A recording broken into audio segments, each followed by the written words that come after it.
emotional support community. I am so excited for today's video. We are joined by Zachary Zane, who is a sex columnist at Men's Health. He is also the editor-in-chief of the digital magazine Boy Slut. He talks so much openly about his sexuality, and he also grew up with OCD. And so today I want to dive a little bit more into that.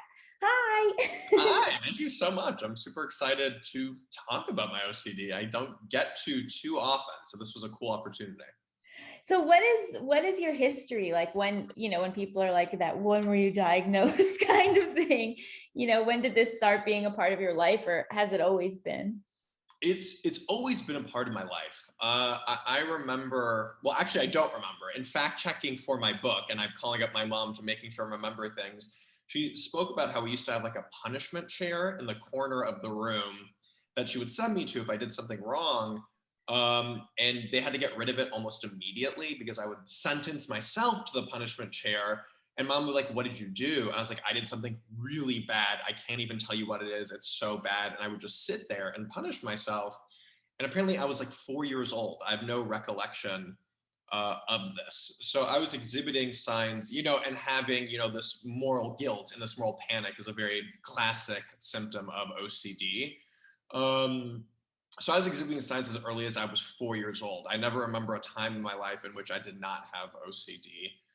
But I was diagnosed by at 8 years old. I believe I was diagnosed. I started seeing a therapist when I was 8. And within 3 sessions, but I'm sure within 1 session, he knew I had OCD. But within maybe 2 months, I think he was like, "Hey, you need to have him see a psychiatrist so he can get on medication." So I started medication, I think maybe around 9 years old. Mm-hmm. And has that really influenced the way that you've always thought about yourself? I mean, it's something I think about a lot, that getting diagnosed so young and being taught that your brain doesn't work the way everyone else's works sort of impacts your view of yourself a little bit, or it can. I mean, I really had a lot of shame, surrounding it. And, just the topic of mental health and mental illness was not what it was 20 years ago. Yeah. Jesus, I'm not getting any younger. That's for sure.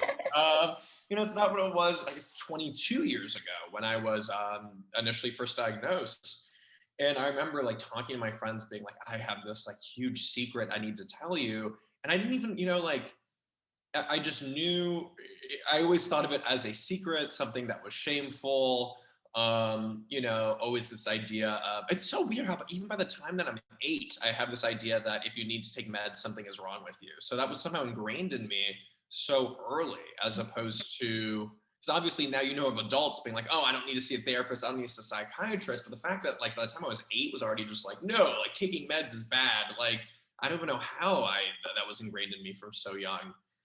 But I always felt like I was kind of carrying around the secret. And then also it interacted, when I would have symptoms with friends, you know what I mean? And I'd be doing stuff and have to leave events or go places, or I'd get really frustrated by someone, or people didn't want to hang out with me because I was exhibiting classic manifestations of OCD. So, it made making, certain friends difficult. Mm-hmm. How did it manifest for you? Because I know it's so specific to the person.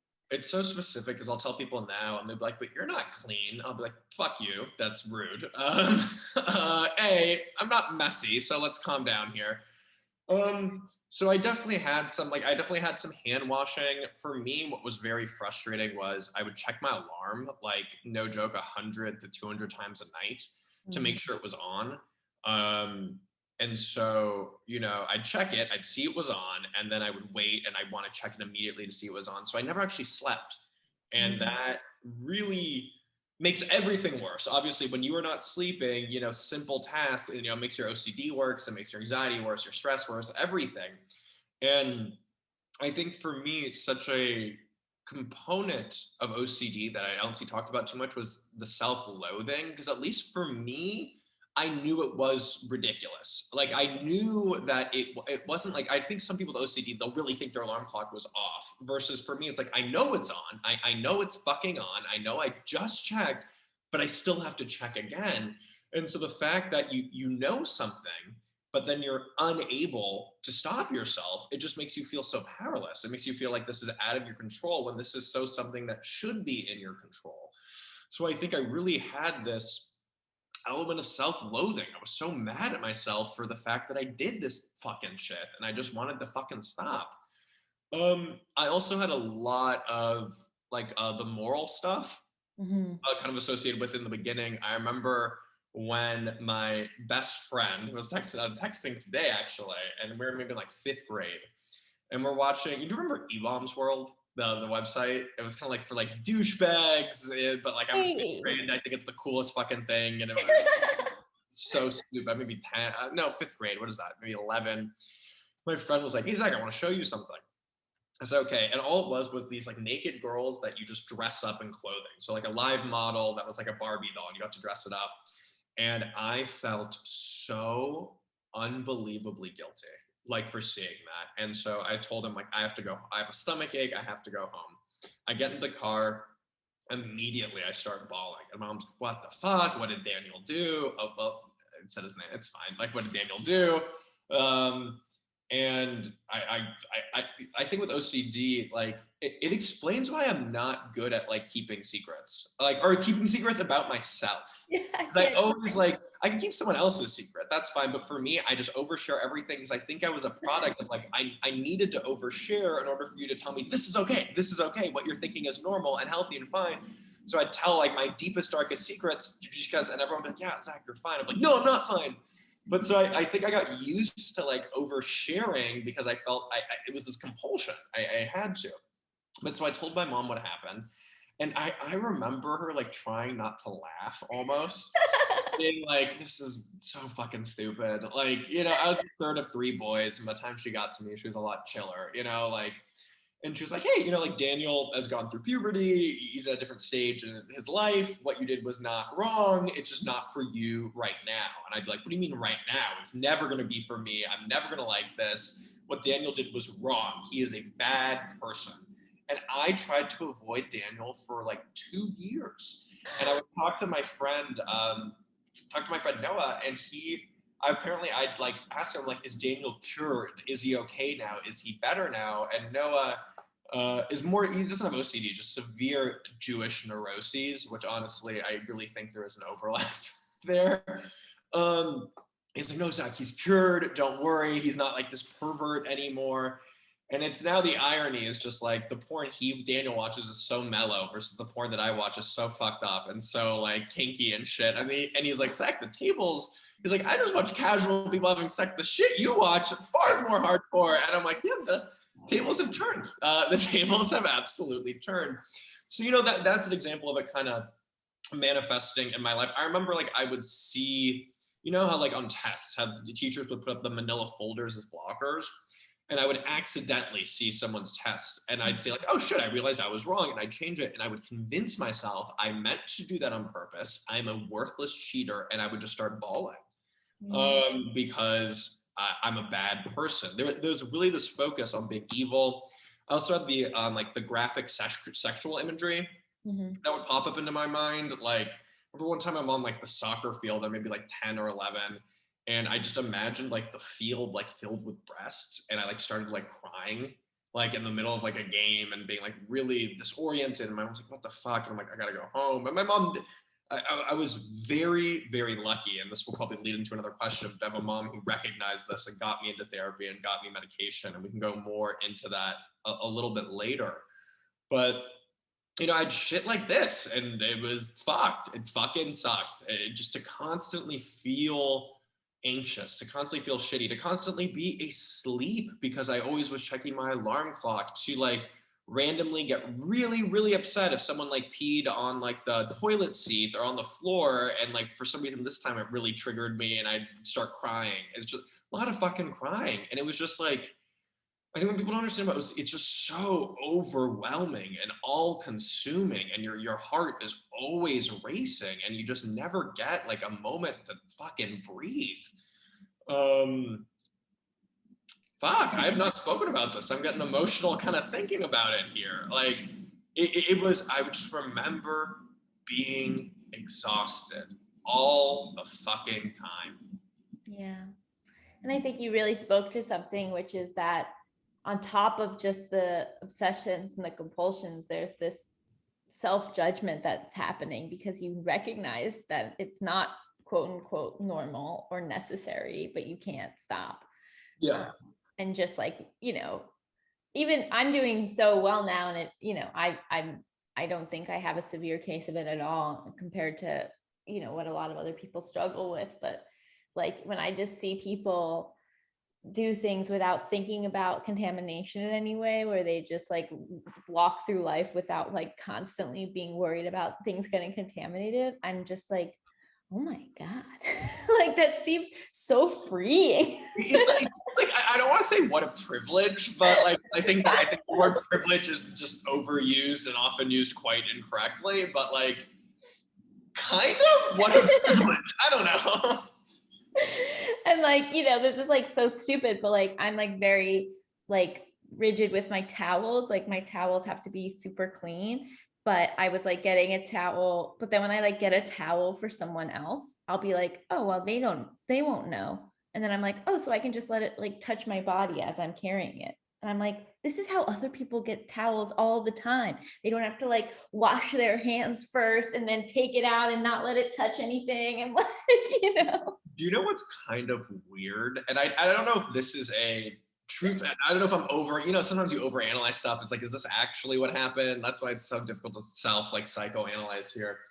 I really think I chilled out a little bit with cleanliness shit once I started opening up to being queer, because when you're like eating asshole and when you are like poop is on your fucking dick, like, like otherwise you freak out. Like there's specks of poop and smells and just like, but it's weird because you're so aroused during it. So it's not the focus during it. And that's the whole thing. If you're like eating someone's ass and you're not aroused, you're like, this is disgusting. This is the worst thing. But the moment you are aroused and attracted to the person, it's really amazing.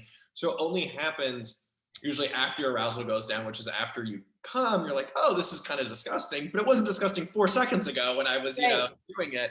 But I honestly think like, just like getting used to literal shit, like it kind of helped me being like, well, this fell on the floor. I usually want to eat a piece of rice that fell on the floor. I literally just ate asshole today. I can eat some fucking rice that fell on the floor. I'll be okay here. Well, that sort of speaks to the exposure therapy of it all. It's a weird form of exposure therapy. That's a hilarious essay. It's like, being queer helped my OCD through eating shit, exposure therapy. Like people be like, what the fuck? Oh, it makes sense to me. So that you were in therapy as a kid, and so I'm assuming you were doing exposure therapy and or what kind of stuff helped you as you were growing up, if anything? We didn't do too much exposure therapy, and again, because mine were obsessions more so than compulsions. Even though I did have the mild compulsions, I would also I'd like wipe my asshole until it bled. Like I'd use 2 toilet paper rolls to make sure it was like shit like that. Mm-hmm. My new apartment does not allow me to have a bidet, and it's truly devastating. But for me, it was predominantly the obsessions were more. I wish we did exposure therapy. We really didn't actually, and I don't know why we didn't. But it was more the cognitive behavioral therapy, the CBT was kind of the main stuff of just like, a lot of those tips that I would do is, playing it out kind of to the end and seeing the absurdity of it, where it's like, I still have to check. My alarm clock thing is not completely gone. I still probably check it like 4 or 5 times before going to bed. And it has to be the last thing I do before going to bed. So if I like, oh, I forgot to take on my I never forget to, whatever it is. I brush my teeth. I have to shut the blinds. Okay, let's say I forgot to. I shut the blinds. Okay, have to check the alarm clock again. Okay, put my eye mask on. Forgot it. Have to, like, it has to be the last thing that I do.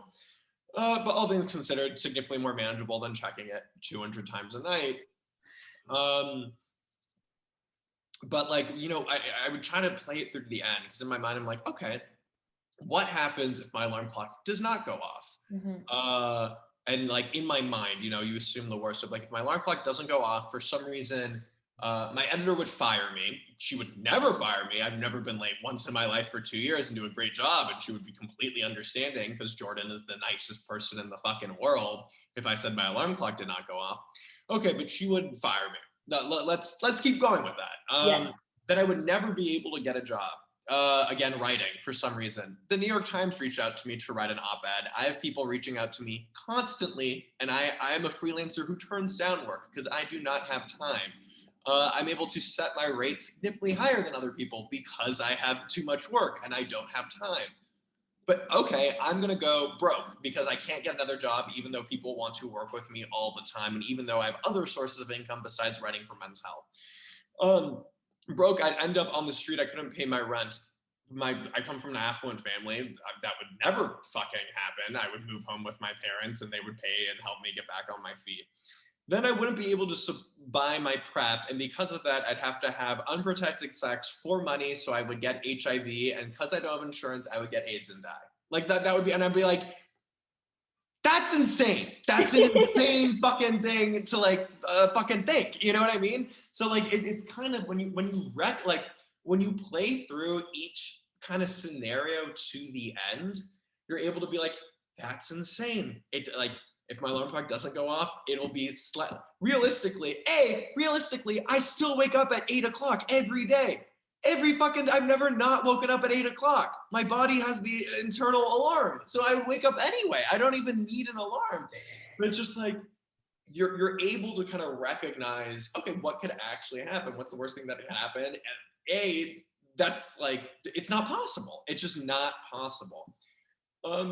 And then also it's very difficult to, and I think this probably speaks to you as well as a comedian, like, it's very difficult to be anxious or have OCD if you are laughing or finding humor or funny. They're two kind of parts of your brain that don't really work. So using humor, using absurdity, using comedy, using laughing to kind of like distance myself from it and almost make fun of myself for the OCD, and so I'm able to laugh, is very helpful. And I think that's why a part of the reason why I have the humor sensibilities that I do, why I'm fucking hilarious. No, it's why I have the humor that I do have. And that's why I always write. My writing is just full of humor. That's always how I write. I can only read humor books for the most part. If it's not funny, I'm not going to read it. But I think that kind of speaks to it as well.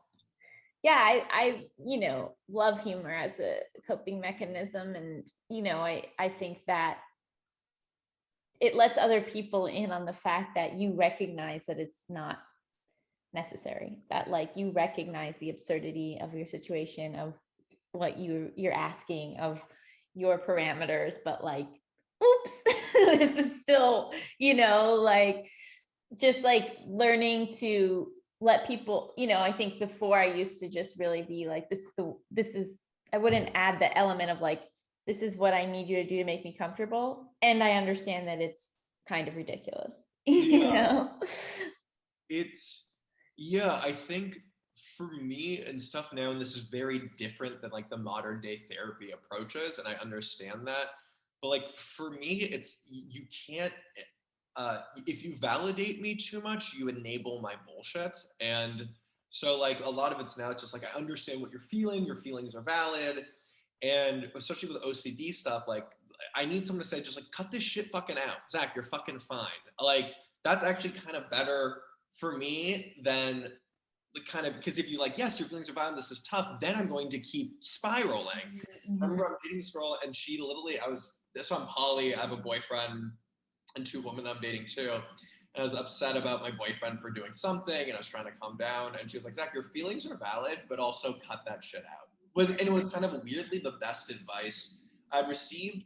In general, not good advice for people with OCD. Saying cut that shit out is actually a terrible advice. So maybe I should take all of this back. And maybe it's now that I'm in a place where my OCD is very mild. And I don't even think I would be like, it's weird because like you have OCD your whole life, you know what I mean? But like it's not like if I went to a doctor's office now and explained my symptoms, he would not say you have OCD.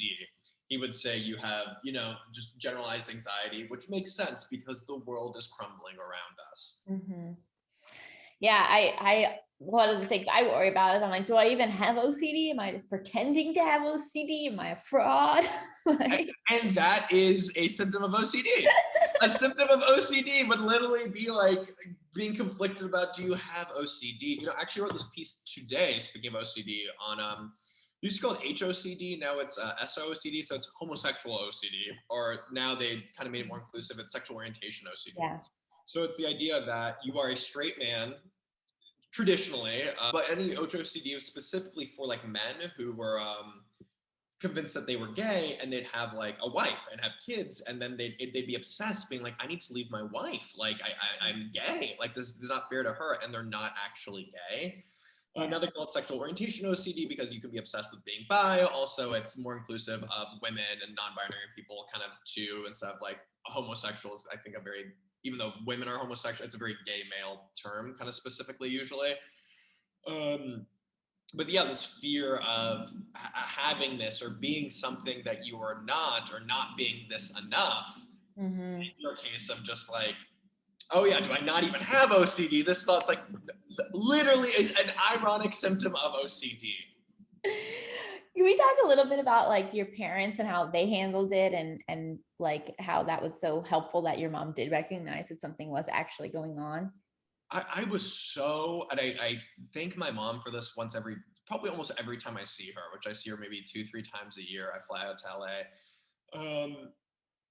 So also while fact checking for the book, like I did not realize that when she put me on meds when I was 8, all of her, or 9, whatever the fuck, like all of her friends judged her. All of her friends thought these were mere childhood eccentricities, things that he will grow out of, things, kids are fucking weird, and kids are fucking weird. They say the weirdest shit and do the weirdest shit, and they're 90% of the time completely healthy, completely normal. But my mom was like, this goes beyond a kid's being weird. This is it. But so she got judged by this like gaggle of disapproving rich mothers, like that you shouldn't be doing this. And I really think doing it saved my life. And she didn't force me on it. She gave me the autonomy. When I went to a psychiatrist, he was like, hey, so you clearly have severe OCD. I want to prescribe you Zoloft. Do you want to do it? And my mom kind of turned to me and she was like, is this something you'd be interested in? I remember like crying, but not like a traditional child cry. It was like these like tears of exhaustion and being like, yes, like, for so long, I thought my life was going to be what it was. And there was no light at the end of the tunnel. And then for the first time in my life, I was like, shit could get better. And meds fucking saved my life because I was suicidal. I never acted on it. I think I was 8 or 9. But like there were definitely times where I'm like, I need this to stop, and the only way I can think about this stopping is to kill myself because I can't turn off my brain. But yeah, so my mom was lucky. She saw symptoms. So she grew up with a brother who had some fucked up tendencies too. So she was not like, because it kind of ran in the family, she wasn't super foreign to it. I think if she didn't have her brother, it would have been much more difficult. I think if her brother wasn't like, yeah, like he has the weird fucked up shit the way I did, like help him out, it would have gone more poorly. So I think I was just lucky, to have lucky is a weird word, but the fact that other people in the family had mental illness and were having to get treated for it just helped to destigmatize therapy and medication in general. But I think I was just lucky. I was really, really lucky she did that. And my life, like so quickly, like I saw a decrease in symptoms after like whatever it was, like 2-3 months.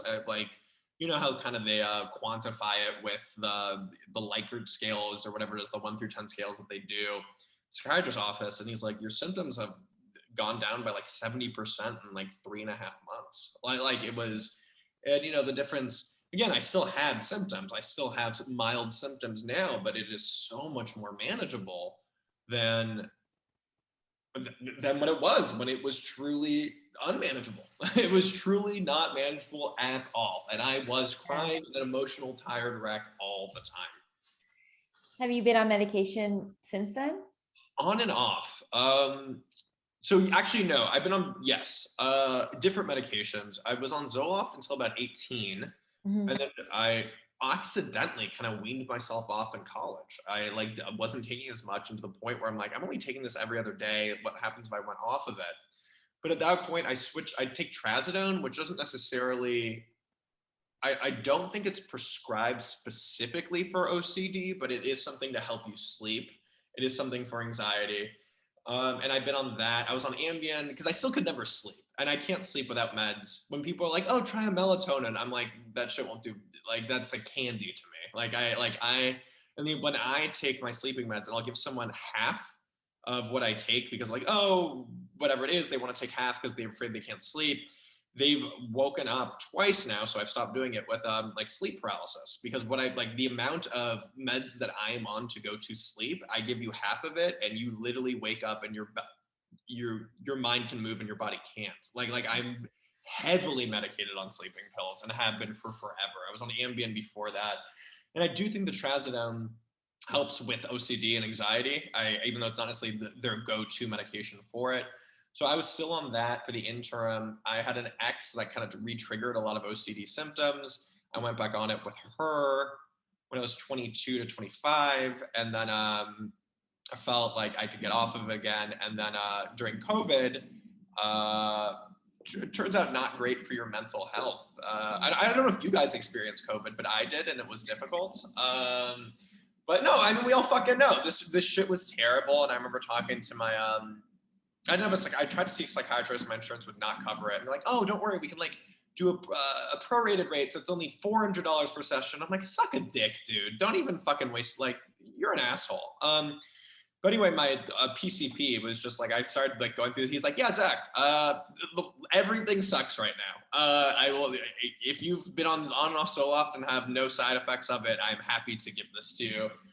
You don't have to keep talking. I'm exhausted and anxious hearing you talk. Take this and see. But I'm only on 50 mgs now, versus when I was a kid, I was on 200, which was the max. You can give, I think, kids under 18 with OCD. 50 mg is the least I've been on. And again, every time with meds, and I think this is hopefully a proponent for it for people listening or struggling, whatever it is, my only regret is having not gone on it sooner. Because every single time I'm always just like, not this time. Like, I've been working hard, I'm in therapy, I have my cognitive behavioral therapy. I thought I'm past this. Like, we don't know the long-term side effects. Like, but whenever I get on it and my brain just chills the fuck out, like, I'm always just like, why do I put myself through this? Like, just fucking get on it. Like, especially for me, I know it works. I respond extremely well to Zoloft. Medication is such a tricky thing, but I think if you're somebody that does respond well to it and you know that it works for you, and like, then that's like a gift. I'm very lucky. I also know a lot of people do not respond well to Zoloft. A lot of people do not respond well to any medication. And I know it's very difficult when you feel worse or you have depression, you feel more suicidal because you took Wellbutrin, and like, fuck, like, that's the thing with depression meds. They can make you more suicidal. I'm like, what the fuck? Like, that's the last thing we need here. But like, this will either make you feel better or significantly worse. Let's try. So like, yes, there is a risk, but I guess maybe I'm coming from someone who didn't have to deal with it. So maybe, take what I say with a grain of salt, but like, if you can, try one. If it doesn't work for you, still try something else, like, please don't let one bad experience discourage you. Again, I only had good experiences, so I know it's coming from a little bit of a different place. And what role does mental health play in your life now? I mean, everything, I think I really prioritize it. And I understand how kind of everything affects it. I think mental health is just like, it's literally just like, how are you doing? Like that is what mental health is. Like, are you doing well? Are you not doing well? And really focusing on the things that make me do well. If I don't work out for 3 or 4 days, I will notice anxiety come back pretty quickly. Yeah. And my mom now, like, if I'm very lucky. If I spiral, I still call her. It's only maybe like at this point, like 3 times a year, I have like a bad spiral where I need to talk to her. which is not bad, like all things considered. And honestly, she loves being needed and loves being wanted. So like it's a fucking win-win all around. You know what I mean? Because no one else, all the other brothers don't fucking need her or want her. We love her. She's amazing. Sorry, like she sees us. We love, you know what I mean? We're not kids anymore. We all have our shit.